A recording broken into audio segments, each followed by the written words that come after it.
오늘은 교과서 10장 제품 테스트. 그래서 이제 지난 시간에 제품 설계를 해서 원형인 프로타입까지 결정이 되면 이제 실제로 제품을 만들어서 시장에 출시하기 전에 사용자들을 대상으로 테스트를 하는 이야기가 1절에 나와 있고 2절은 이제 전반적인 테스트 마케팅에 대한 이야기. 그 다음에 이제 3절에서는 그 지식지상권 여기에 꼭 들어가야 되는 내용은 아니지만 전반적으로 지식지상권에 대한 얘기를 알고 우리가 제품을 개발해야 되기 때문에 이 책에서는 3절에다가 지식지상권에 대한 내용이 들어가 있습니다. 이 모형 중에서 오늘 제품 개발 중에 마지막 테스트 마케팅과 지식지상권 내용 등을 공부하도록 하겠습니다. 제1절은 제품 사용자 테스트라고 되어 있어요. 사용자 하면 우리가 영어로 유저로 테스팅은 말 그대로 테스팅이죠. 그래서 제품 사용자 테스트라고 하는 것은 제품을 실제로 사용할 사용자 또는 소비자들이 제품을 평가하는 게 바로 사용자 테스트입니다. 다시 말하면 일상적인 제품 사용, 일상적인 실제로 이제 제품을 사용하는 거죠. 일상적인 제품의 사용 상태 하에서 제품을 테스트하는 것이 바로 사용자 테스트다. 여기에서는 어떤 일들이 이루어지느냐? 그 설계라고 하는 그 스탠다드 기준이라는 거 하고 제품과 일치하는지 또는 사용을 하는 데 있어서 제품 사용이 용이한지 또는 제품 사용에 따른 어떤 불만이나 불편이나 오류가 없는 건지 있는지 이런 걸 보는 거고. 그래서 고객 요구 사항이 반영된 상태인 충실도라고 하는 측면, 고객에게 제공하는 속성의 독특성이나 우수성에 관한 것. 그다음에 향후 우리가 제품이 출시할 때 처음 사용해보는 시용 구매하고 반복 구매를 사전에 파악하는 내용 이런 것들이 바로 사용자 테스트다. 만약 그렇다고 해서 이제 이런 제품 사용자 테스트를 안 하면 어떻게 되겠느냐?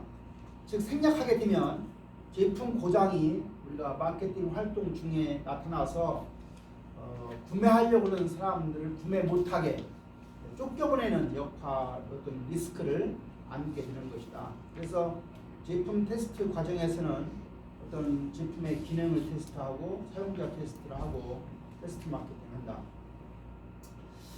두 번째로 제품 사용자 테스트의 유형에는 어떤 것이 있을까? 첫 번째는 내부에서 평가하는 것, 내부에서 평가. 그래서 내부 평가 중에서 개발팀이 이제 주체가 돼서 평가하는 것이 개발팀 평가인데, 즉 개발팀 평가라고 하는 것은 제품이 실제로 제품의 사양, 그 스펙과 제품 설계를 반영한 상태를 점검하는 어떤 제품 기능적으로 테스트를 실시하는 게 개발팀에서 평가하는 거죠.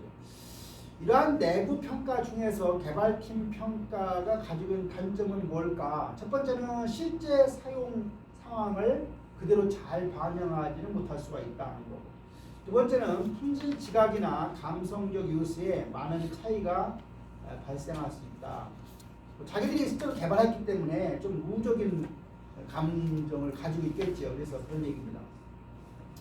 반면에 종업원들 평가하는 것도 이제 내부 평가에 해당이 되는데, 종업원 평가한다는 얘기는 예를 들어서 R&D 부서의 Research and Development 부서의 직원을 대상으로 평가한다거나 또 연구소 직원 또는 판매나 마케팅 직원, 연구원과 임원 등 회사 내부 전문가를 대상으로 평가하는 게 종업원 평가에 됩니다. 일반적으로 내부 종업원은 신중하고 성의껏 제품 사용자 테스트를 하는 장점이 있긴 하지만 충성도라든가 개발 부서의 어떤 이번에 개발 열심히 했는데 좀 좋게 평가해줘 이런 그 개발 부서의 압박이나 종업원 개인의 어떤 생활 양식 등 제품에 대한 자신의 의견이나 태도가 그대로 반영되지 못하고 왜곡될 가능성이 있다는 사실을 염두에 둘 필요가 있다. 여하튼 간에 우리가 제품 사용자 테스트의 유형을 보면 이 도표에서 보는 것처럼 내부에서 평가하는 거, 전문가가 평가하는 거, 실제로 사용자가 평가하는 세 가지 유형이 있겠다. 이제 두 번째 전문가 평가라고 하는 게 어떤 특징이 있느냐? 전문가는 일반 사용자들보다 더 신중하고 더 정확한 반응을 표현하는 게 일반적인 현상입니다. 그래서 업계나 학계나 소비자 단체 전문가나 공급업자나 유통이나 판매 업체 등 회사 외부 전문가가 그들이 전문가 평가하는 사람들일 것이고요. 제품에 대한 기술이나 지식이 풍부하고 다른 제품과 비교 평가하게 된다. 그래서 제품에 대한 희망이나 편견 등이 배제되고 사용자 입장에서 평가하기 때문에 이 전문가 평가는 비교적 다른 평가보다 객관성이 있다고 볼 수 있다. 세 번째 우리가 사용자 평가입니다. 일반 사용자들이 잠재 고객들을 이 제품을 사용 환경에서 평가하는 거죠. 그래서 이제 세 번째는 우리가 제품 사용자들이 테스트하는 목적은 뭘까? 사용자 테스트의 목적은 뭘까? 첫 번째는 제품의 기능이 설계대로 잘 작동되는지, 구현되는지, 구현이라는 말은 영어로 implementation이라고 하는데 implementation 되는지를 확인하는 게 첫 번째 제품 사용자 테스트의 목적이고, 두 번째는 제시했던 핵심 편익이 모든 제품 이제 제품 만들면 우리 제품은 어떤 편익이 있다 이런 걸 주장하면서 만드는데 그런 핵심 편익이 제품에서 잘 구현되는지, 구동이 되는지, 작동이 되는지 그런 것 갖다가 확인하는 절차가 제품 사용자 테스트의 두 번째 목적일 것이고, 세 번째는 제품의 기능이나 사용성 또는 핵심 편익 등을 테스트해서 제품을 좀 더 개선할 거라든가 또는 원가 절감할 여지는 없는 건지 이런 것들을 갖다가 실제로 찾아서 반영시키기 위해서 우리가 제품 사용자 테스트를 하는 목적이다. 네 번째는 제품 사용자 테스트를 할 때 어떤 준비사항을 가져야 되느냐. 첫 번째로 우리가 테스트의 목적을 제대로 설정하는 게 뭐니 해도 가장 우선시 됩니다. 제품의 물리적인 속성, 기능적인 속성, 아름다움, 미적인 속성, 사용자 수성이나 심리적 속성에 관한 정보를 잘 수집해서 고객의 제품에 대한 신뢰성 또는 불만이나 불평 사항 등을 잘 찾아내고자 하는 게 테스트 목적이기 때문에 그런 걸 잘 데피니션 설정해 놓고, 그 속성, 우리가 테스트하는 그런 속성의 유형을 보면 어떤 걸 우리가 측정하느냐, 테스트하느냐, 물리적인 속성 한다. 물리적인 속성. 재료는 어떤지, 재질은 어떤지, 원료는 어떤지, 그 제품을 만든 물성, 촉감, 질감, 형태, 길이, 무게, 크기 이런 것들을 보는 것은 물리적 속성과 관련된 일이고, 기능적인 속성은 기능에 어떤 효율성이 있는지, 작동은 적합한지, 구조는 효율성이 있는지, 뭐 기술이나 특허상에 어떤 문제가 없는 건지 이런 걸 보는 게 기능적인 속성이고, 미적인 속성은 우리가 미적하면 디자인이라는 생각을 하는 것처럼 디자인이 잘 되어 있는지, 스타일상의 어떤 특징이나 색상 같은 것이 아름다움을 대변하는지 이런 것들. 그 다음에 사용자 속성은 사용자와 인터페이스가 잘 되는지, 그 다음에 사용하는데 편리함이나 안전성이 있는지, 또 사용에 적응성 있는 이런 게 보입니다. 마지막으로 심리적인 속성은 어떤 유행을 잘 반영하는지, 상징성이 있는지, 사회성, 차별성, 감각성 이런 것들이 있는지를 갖다가 그런 속성의 유형들을 우리가 테스트하게 된다. 그러면 우리가 테스트할 때 누구를 대상으로 하느냐, 그 대상자에 대한 선정이나 또 대상자를 어느 정도 규모로 할 거냐가 바로 표본의 규모입니다. 그래서 테스트의 대상자 선정은 제품 비밀의 유지와 개발 속도하고도 밀접하게 관련되어 있다. 아직 이제 시장에 출시된 건 아니기 때문에 좀 비밀스럽습니다. 표본의 크기는 대체로 전문가를 대상으로 한다 면 전문가는 많은 숫자를 할 필요는 없으니까 5명 정도, 종업원이라고 한다면 최소한 30명 이상, 최종 사용자도 최소한 30명을 넘게 해야 되겠죠. 표본은 제품의 표적의 전체 모집단을 대표하고 테스트한 결과는 정확하고 재산할 수 있어야 된다. 세 번째 테스트 장소입니다. 어디서 할 거냐? 응답자를 접촉하는 그 위치가 바로 테스트 장소가 될 것이고요. 테스트하는 방법은 실험실에서 테스트하는 게 있어요. 제품이 처음 생산된 실험실에서 테스트하는 게 실험실 테스트고, 갱 서베이는, 갱이라고 하는 것은 집단이죠. 모아서 하는 거. 일정한 장소에 조사 대상자를 들어가 동시에 모아가지고 동시에 조사를 실시하는 게 갱 서베이라 하고, CLT는 센트럴 로케이션 테스트라 해서 간의 장소에 조사 대상자를 한 명씩 불러가지고 조사를 실시하는 방법이 CLT고, HUT, H는 홈이요. 홈에서 사용하는 테스트는 가정의 제품을 직접 사용하게 하고 개별 면접을 통해서 설문조사를 실시하는 게 HUT 방식이다. 이제 어떤 제품을 우리가 테스트할 때 브랜드를 노출하고 할 거냐 은폐할 거냐 합니다. 그래서 상표를 미리 부착하고 테스트를 하고 그런 다음에 상표를 부착해서 테스트하고 두 번 실시하는데 그 이유는 어떤 브랜드에 대한 사람들이 어떤 그 선입견을 갖기 때문에 그런 걸 합니다.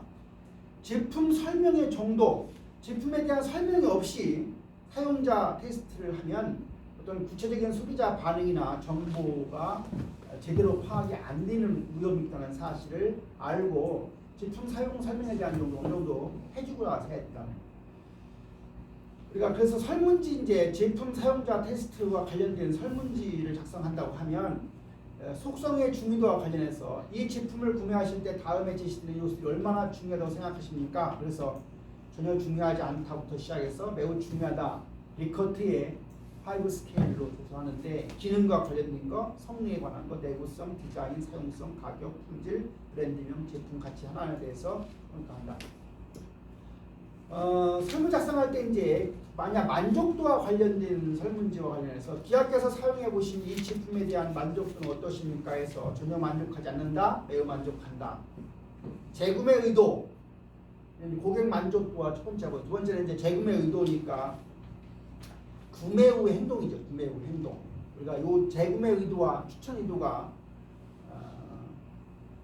구매 후 행동이니까 우리가 옛날에 그걸 평가할 때 독립 변수 중간에 무슨 변수죠? 중간에 무슨 변수라고 해요? 중간에 있는 게 가장 오른쪽에 있는 것은 종속 변수, 독립 변수, 종속 변수. 가운데 있는 뭐라고 그래요? 가운데 있는 걸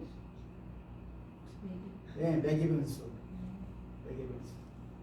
그러면 서비스 품질이라고 하는 게 독립 변수라고 하면 구매 후 행동 변수는 구매 후 변수는 뭐예요? 여기 나와 있는 여기 재구매 의도나 추천 의도 같은 게 종속 변수가 되는 것이고 고객 만족 또는 서비스 가치 이런 것이 매개 변수입니다.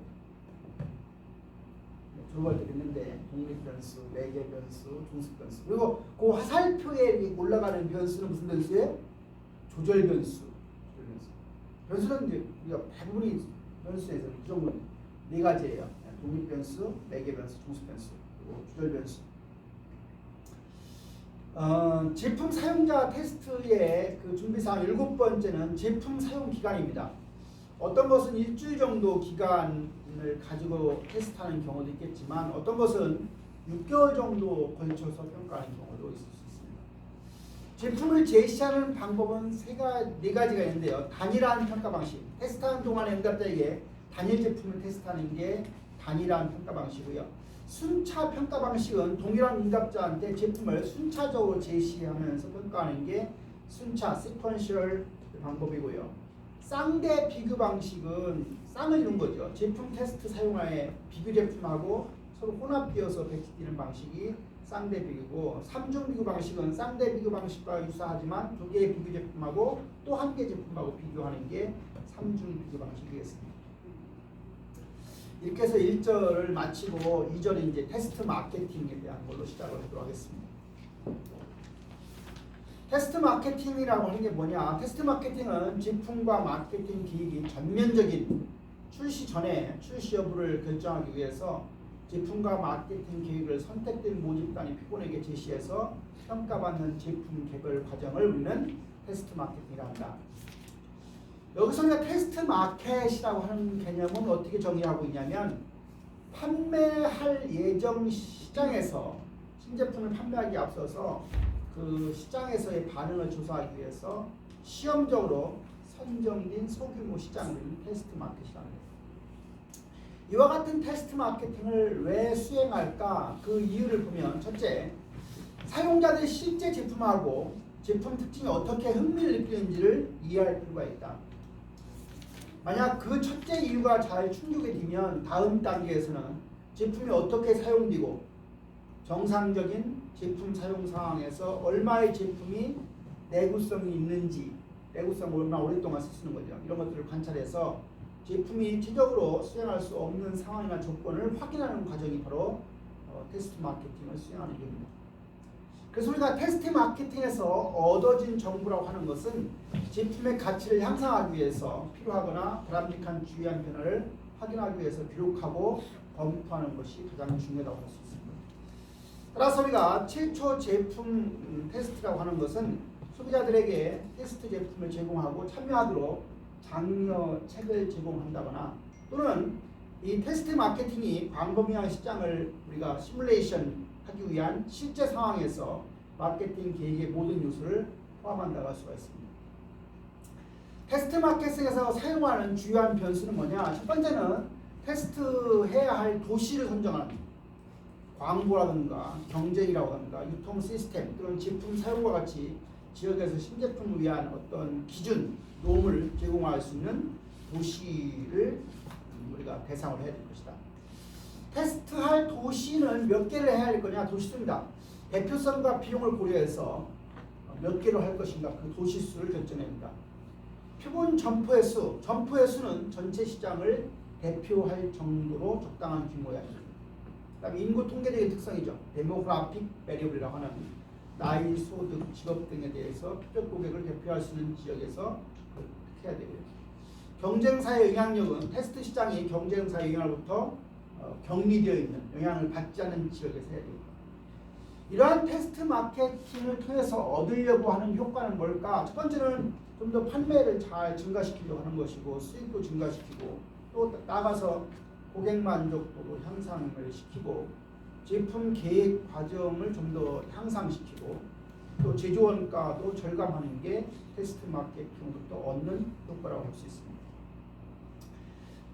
이런 테스트 마케팅 목적은 뭐냐? 제품 관리 차원에서는 약속된 사용자의 경험을 전달하거나 사용자의 수용을 확보한다거나 경쟁력을 평가하는 것이 제품 관리적인 측면에서 목적이고 품질 향상 차원에서는 가능성 있는 어떤 사안을 확인하거나 실제 성능을 평가하거나 해결 조치 사안을 재평가하는 것이 품질 향상 차원에서 목적이고 사용성 증진 차원에서는 사용성을 개선하거나 새로운 사용자의 경험을 촉진시켜 준다거나 이런 것. 그다음에 고객 지원 차원에서는 지원 과정을 간결화하거나 지원을 문서화하는 것이 바로 테스트의 목적이라고 합니다. 테스트의 목적 중에 이제 마케팅 활용 전략과 관련된 목적이 있습니다. 그래서 첫 번째는 모형을 평가하는 거예요. 테스트 과정의 다른 측면은 모형 평가 자료의 수준 차원에서 하는 경우도 있습니다.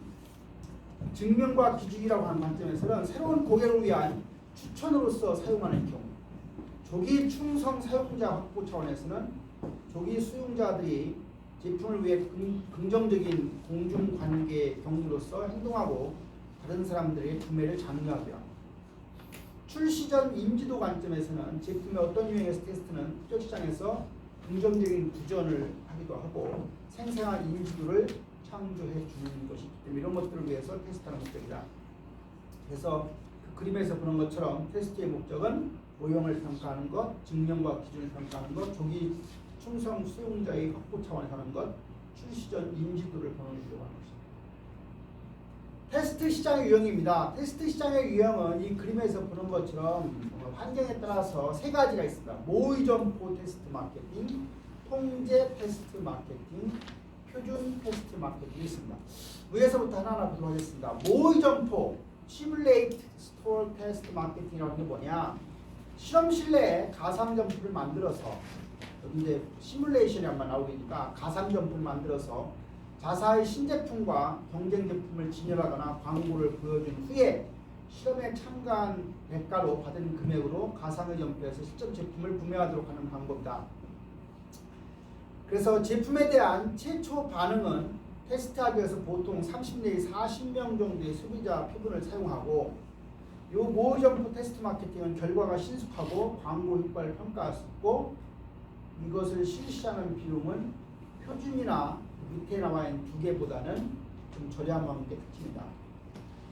두 번째 테스트 마케팅은 통제 테스트 마케팅입니다. 이것은 실제 점포를 소수로만 선정해서 그 점포에서 소비자 반응을 조사하는 방법인데 제품을 테스트 지역으로 보내지만 제품이나 촉진이나 배치 또는 가격과 같은 요소로 통제되고 표준 시험보다는 일반적으로 더 신속하게 더 저렴한 특징이 있다.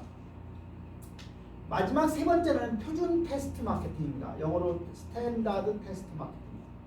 표적 시장을 대표할 수 있는 소수의 지역을 선정해서 그 지역 내 소매상에 신제품을 진열하고 표적 시장에 사용할 광고나 판촉 캠페인과 유사한 캠페인을 실시하고 나서 소비자의 반응과 판매 성과를 조사하는 방법입니다. 그래서 표준 테스트 마케팅은 특정한 도시에 있는 특정한 점포를 선정해서 본격적인 마케팅 프로그램을 실제하고 동일하게 수행하고 실제 소비자 반응을 조사하는 방법이고, 현실적으로 가장 효과적인 테스트 방법이지만 비용과 시간이 많이 소요되는 단점이 있다.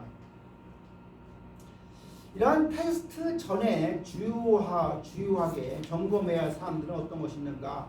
세 가지입니다. 대표성이라고 하는 차원, 효과성이라고 하는 차원, 비용과 리스크라고 하는 차원을 봐야 됩니다. 여기서 대표성은 뭐냐? 선정된 시장이나 지역이 대상자가 표적 고객을 대표할 수 있으면 좋겠다. 그래서 모든 시험 시장은 잠재적 왜곡을 유지하는 것으로 평가할 필요가 있다. 효과성은 테스트 시장 시나리오부터 얻은 혜택은 제한적이고 테스트 국면은 경쟁자에게 주의를 요하고 보복할 준비를 주게 되고 고객을 끌고 매출을 증가하는 소요 시간을 줄 가능성을 고려해야 합니다. 비용과 위험이라고 하는 것은 시장 테스트의 목적은 투자 위험을 감소하는 데 있다는 사실을 알고 통대 시장 테스트를 하는 것은 상당한 비용을 발생해서 결국 타당한 해결안이 있는 것으로 끝나지 않을 때도 있음을 우리는 인지할 필요가 있다. 신제품이나 서비스의 개발은 위험과 실패의 가능성으로 가득 차 있을 수 있고 베타나 시장 테스트가 제품 개발 계획의 중요한 부분을 차지한다는 사실이다. 세 번째 우리가 테스트 마케팅의 절차입니다. 첫 번째는 계획입니다. 테스트 마케팅을 시작하기 전에 달성하고자 하는 것들을 잘 정의하는 것이 바로 계획입니다. 두 번째는 참가자에 대한 참여입니다. 행동 계획이 결정되고 장소가 정해지면 적절한 테스트 집단을 선정하는 일입니다. 선정된 참가자들은 의도된 표적 시장의 좋은 배합이어야 하겠고 회사나 제품에 대한 사전 긍정적이거나 부정적인 어떤 편견을 갖지 않도록 해야 되고 집단의 규모는 제품의 성격이나 복잡성, 이용시간, 목표와 산업의 특성에 달려있다는 사실입니다. 세 번째 테스트 마케팅의 절차 세 번째는 제품 전달입니다. 확인되고 준비된 대상자로 테스트할 제품에 참가자들이 접근할 수 있도록 해주는 게 이제 제품 전달이고, 네 번째는 반응을 수집하는 거예요. 대상자가 제품을 사용하기 시작하면서 피드백을 받는 거죠. 논평, 인용, 조사, 증언이나 면접 형태로 우리가 어떤 반응을 수집하게 됩니다. 마지막에 이제 반응이 수집됐으면 반응을 평가해야 되겠죠. 그래서 준비된 시스템은 자료를 접근해서 이런 자료를 갖다가 조직화하는 것이 허용된다. 자료는 비판적으로 검토되고 제품 설계와 지원에 통합될 필요가 있다. 그래서 여섯 번째 이제 마지막은 결론이나 수집 정보를 활용합니다. 제품이나 마케팅을 수정해야 된다. 제품이나 마케팅 미스에 어떤 요소가 작동하지 않는다고 하면 이것은 수정이나 변화가 필요하다는 사실이고, 만약 이제 이런 과정을 통해서 출시 계획, 시장에 우리가 제품을 출시할 계획이 어떤 수정될 수도 있는 것이고 또 동일한 테스트 지역에 출시할 수도 있습니다. 필요하다고 하면 새로운 테스트 지역을 선정해서 테스트를 더 진행할 수 있는 것이고, 단계적인 출시입니다. 단계적인 제품 출시를 결정할 수도 있다. 우리가 본격적으로 한 번에 제품을 시장에 다 출시하기 전에 효과적으로 테스트 기간을 정해서 한층 더 학습을 제공하는 차원에서 단계적인 출시를 할 수도 있다. 주요 위험은 경쟁자들이 시장을 관찰하고 다른 지역에 처음으로 잠재적으로 진입하는 것을 허용하는 것이다. 단계적 출시를 넘어서 이제 전국에 출시하는 겁니다. 테스트가 만족한 결과를 제공한다고 하면 이제 제품을 전국적으로 전국 규모로 출시하겠죠. 테스트 학습이라고 하는 것은 정확한 매출을 예측하는 수준과 패턴에 도움이 될 거다. 그래서 테스트 마케팅 활용 전략은 제품이나 마케팅을 수정하는 것일 수도 있고 단계적으로 출시할 수도 있고 전국적으로 출시할 수도 있겠다. 여기까지가 이제 테스트 마케팅에 대한 이야기고, 제3절에서는 지식상권에 대한 이야기입니다. 그래서 재산이라고 하는 것은 영어로는 프로퍼티에서 인간의 사회적 경제적 욕구를 채우는 유형부형의 수단이 우리가 재산이고, 여기다가 라이트라고 하는 권한 즉 재산권이라고 하면 이런 재산에 대한 경제적 가치를 지니는 권리를 지상권이라는 걸 합니다. 여기 그림 10-8을 보면 지식지상권에는 어떤 것들이 있는가? 크게 산업지상권, 그걸 우리가 물질문화라고 하고요. 지식지상권은 정신문화라고 하고, 신지식지상권은 지식정체라고 하는데, 산업재산권에 속하는 걸 보세요. 첫 번째가 뭐예요? 특허권. 발명했을 때 우리가 특허하는 거죠. 고안과 관련되어 있는 실용신안권, 그 다음에 미적인 거, 심미관과 관련된 디자인 권한, 그 다음에 식별 권한과 관련된 상표권. 그래서 특허권, 실용신안권, 디자인권, 상표권. 산업지상권이 아닌 걸 고르시오 해서 저작권 하나 넣으면 고를 수 있겠죠. 지식지상권은 저작권이나 저작 인접권은 지식지상권이 됩니다. 신지식지상권에 해당이 되는 것은 영업비밀, 컴퓨터 프로그래밍, 반도체, 직접 회로, 배치 설계, 데이터베이스, 생명공학, 식물 신품종 이런 것들은 신지식지상권입니다. 지식지상권과 관련된 법률을 보면 특허권은 특허법으로 이제 보호를 받는데 여기에는 발명 있어요. 발명에는 물질 발명, 화학 발명, 의학 발명, 비행, 생물학 관련된 거예요. 실용실험권은 실용실험법에 의해서 법률을 보호받는데 실용적인 고안, 물품의 형상, 구조, 조합입니다. 디자인권은 디자인법, 제품 디자인, 패션 디자인, 인테리어 소품. 상표권은 상표법, 상표, 문자 상표, 서비스표, 업무 표장, 단체 표장. 저작권, 저작권법, 저작물, 인간의 사상, 감정을 표현한 창작물. 저작권법의 생명공학, 도메인 이름, 도메인 이름도 저작권법입니다. 인공지능. 여기 밑에 표 10-1을 보면 특허권은 보호기간이 20년으로 되어 있어요. 뭐 이런 건 상식이기 때문에 좀 알고 있으면 도움이 돼요. 특허권은 20년, 실용신안권은 10년, 디자인권은 15년, 상표권은 10년, 저작권은 생존기간 죽고 나서 70년입니다. 누가 책을 쓰고 죽으면 자기 자식한테 주면 70년 동안 인지세를 받아먹을 수가 아니에요. 여러분들이 훌륭한 상태에서 자식한테 좋은 책을 남겨주면 자식이 70년 동안 인지세를 받아먹을 수 있어요. 인지세 얼마 받아먹은 것 같아요? 되게요? 잘 모르죠? 차양권 쓰면은 그 인지세 되게 얼마씩 주는지 알아요? 교과서 같은 경우에 첫 번째 책이 찍으면 10% 줍니다.